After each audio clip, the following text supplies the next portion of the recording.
जब किसी ने आरटीआई किया तो कितने, how many migrants, urban migrants are there? The response was that there is no systematic cover for them. We have no idea. तो अगर उनको आइडिया ही नहीं है तो जो लोग सड़कों पे चल रहे हैं, जो श्रमिक लोग सड़कों पे चल रहे हैं, उनको राहत मिलेगी कैसे?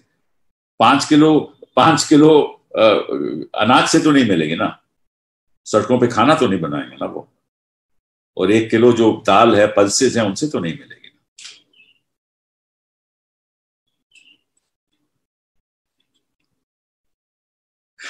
स्वान रिपोर्ट ये भी कहती है कि 64% of stranded workers said that they have less than 100 rupees left with them.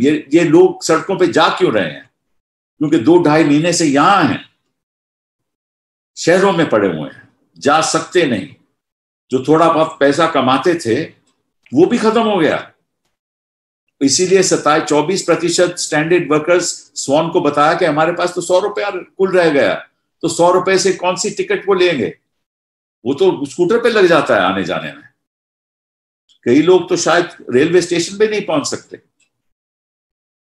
और उन्होंने ये भी कहा कि only 6% of the workers had been paid during the lockdown as of April 26, and 3% out of around 10,000 workers for whom Swan had data had received any cash assistance from the government. 3% लोगों को सरकार से cash assistance मिली, 97% को नहीं मिली।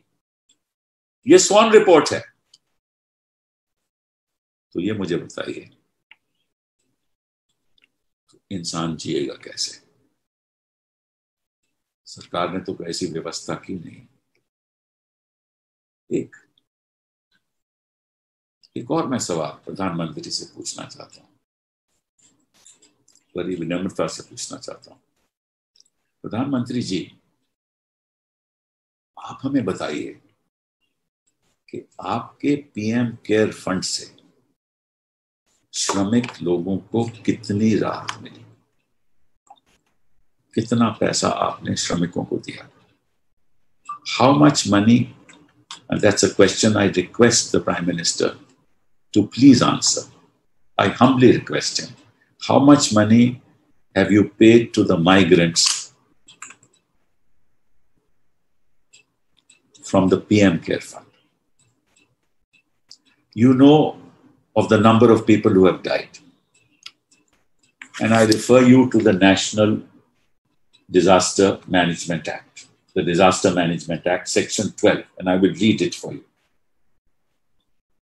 कई लोगों की मौत हो गई इस दौरान, चलते चलते ट्रेन में एक्सीडेंट के द्वारा, भूखमरी के कारण कईयों की मौत हो गई, लगभग 667 लोगों की।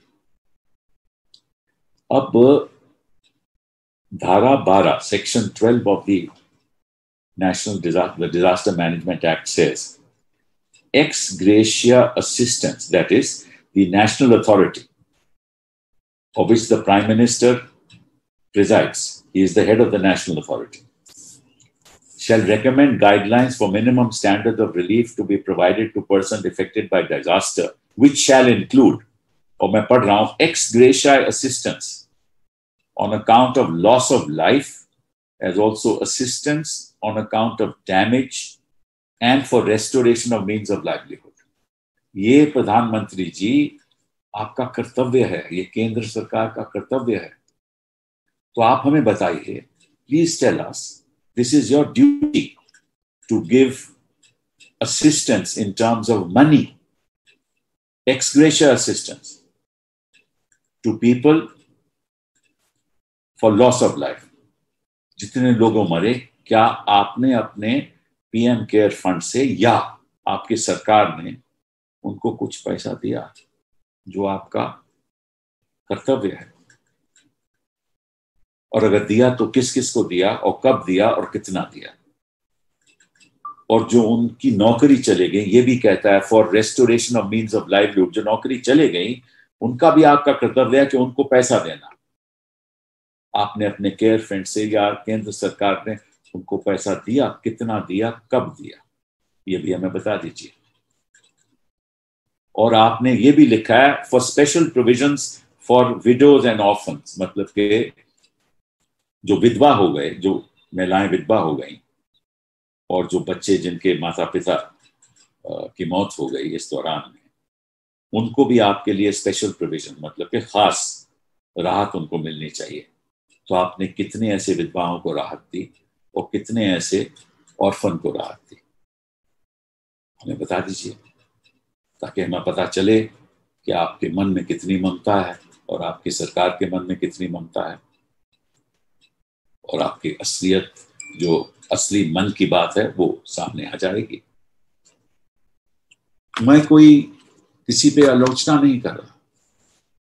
देखिए, हमारा एक नागरिक होने के नाते भी, एक पॉलिटिशियन होने के नाते भी, हमें सरकार को ये बताना पड़ेगा कि इस महामारी में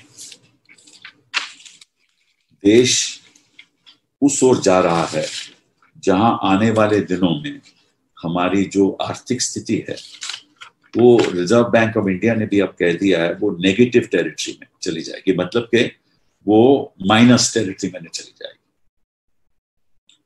और इस बीच में जो लगभग 80 करोड़ लोगों का क्या होगा, और इस 80 करोड़ लोगों में से 45 करोड़ तो श्रमिक हैं, माइग्रेंट हैं, उनका क्या होगा। हमें भविष्य का देखना है और इस भविष्य को देखते हुए, उस पर नजर रखते हुए, मैं आपसे हाथ जोड़ ये कहना चाहता हूं कि वो जो एजेंडे आपने पिछले 5 साल में चलाए, उनको दरकिनारे रख दीजिए। देश की गरीब की मुश्किलों का सामना करने के लिए, देश की समस्याओं का समाधान करने के लिए कोशिश करिए कि आप हर समय, हर कदम पे, हर निर्णय के द्वारा उस गरीब के आंसू पोंछें, ना कि उसको इस स्थिति में लाएं कि वो आंसू